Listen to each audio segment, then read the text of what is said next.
Recently I've posted a video about the Sony ZVE E10 and I was saying that I was not going to buy it, but someone says in the comment, it's Pastor, he says Canon M50 Mark II versus Sony ZVE E10, which one is better for online worship? Please suggest me. In today's video we're going to compare the Canon M50 Mark II versus the Sony ZVE E10 so you can decide which one is the best.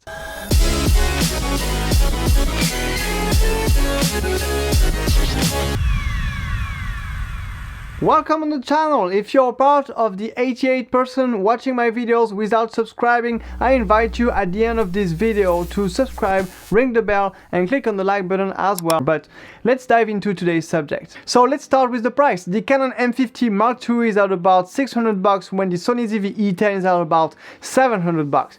As you can see, it's not a big difference, so I think they are both accessible for your budget. But now talking about the size, the Sony ZVE E10 is a little bit smaller than the Canon M50 and we're gonna see why, and it's also a bit lighter than the Canon M50 when the Sony ZVE E10 is about 343 grams, the Canon M50 Mark II is at about 387 grams. So it's not a big difference, but could be a big difference if you're taking an airplane, for example. Talking about the display now, they both have a fully articulated screen, which is just perfect if you want to see yourself while vlogging and if you want to make sure that your footage is looking perfect. If you're someone who likes to put an external microphone on the top of your camera, you can do it with both cameras, but there is a little plus for the Sony ZVE E10 is that you can input your headphone jacks into the body so you can make sure that the sound quality is just perfect. Now if you like to take more photos than videos,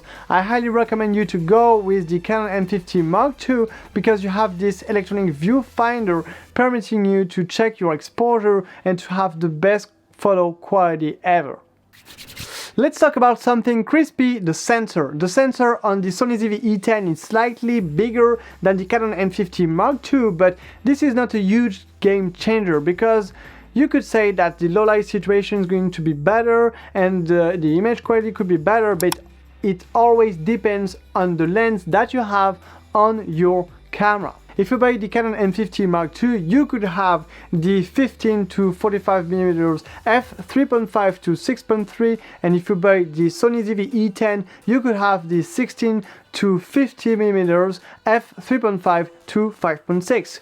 And this is a game changer now, because you could have the Sony ZVE E10 with a lens which has the same focal range but a better aperture when you zoom into the image. So let's jump into the next spec. Now that we talk about the aperture, let's talk about the two other components of the exposure triangle. About the ISO, both cameras have the same range from 100 to 51,200.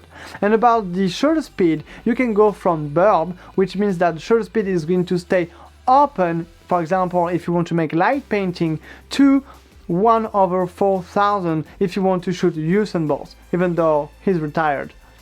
In the end, you will be able to deliver high quality content with both cameras because you have a 24 megapixel sensor and a digital stabilization.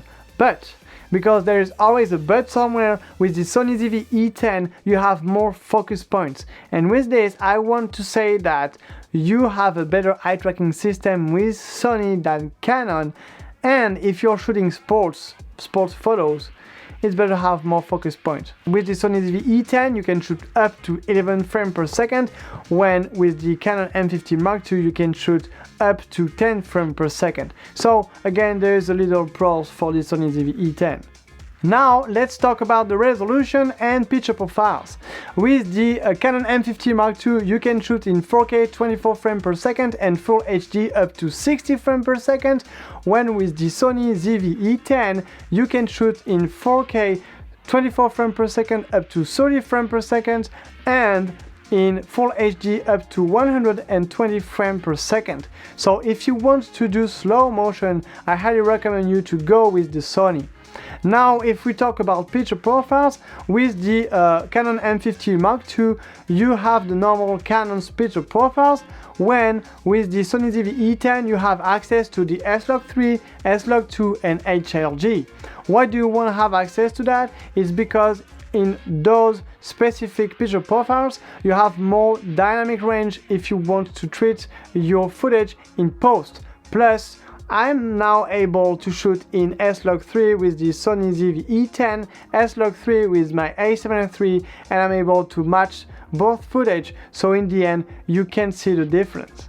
And finally, you can connect both cameras with Bluetooth connection, Wi-Fi connection, and you can do some live stream with both of them. Well, this is all I have for today. I hope you had fun and that you did learn something. If so, click on the like button and subscribe, as well as ringing the bell so you're not a part of the person watching without subscribing. And don't forget to comment down below which of the two cameras is the best for you, and if you have one of the two, tell us your experience so far with it. Till the next one, take care.